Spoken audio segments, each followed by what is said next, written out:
சரிப்பா. Thank you thank you thank you.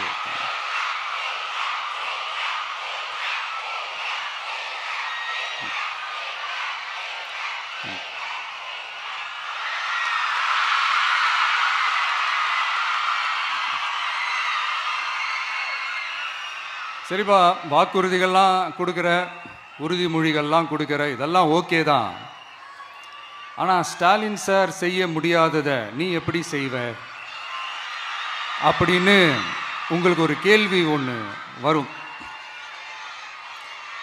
அது சிம்பிளாக ஒன்று சொல்கிறேன். இப்போ தான் ரீசெண்டாக அதை பற்றி நான் முழுமையாக ஒன்று தெரிஞ்சுக்கிட்டேன். நம்ம மாநிலத்துக்கான மொத்த பட்ஜெட் வந்து 4.39 லட்ச கோடிகள். அதில் 30% ஸ்டாலின் சார் டாக்ஸுக்கு போகுது. இது என்னடா புது டாக்ஸ்ன்னு கேட்குறீங்களா?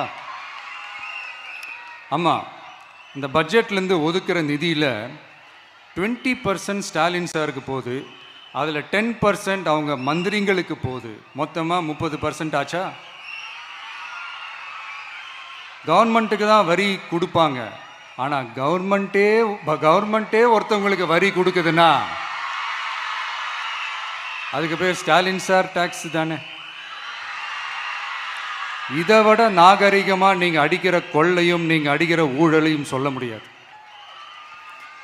மக்களுக்காக ஒதுக்குற பணத்தை நீங்கள் அப்படியே சைடில் ஒதுக்காம மொத்த பணத்தையும் மக்களுக்கே செலவு பண்ணிட்டா ஒரு சூப்பரான நல்ல அரசாங்கத்தை கொடுக்கலாம்ல.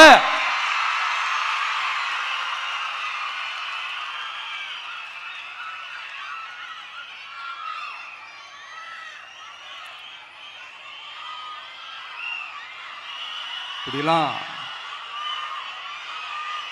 சைடில் ஒதுக்காம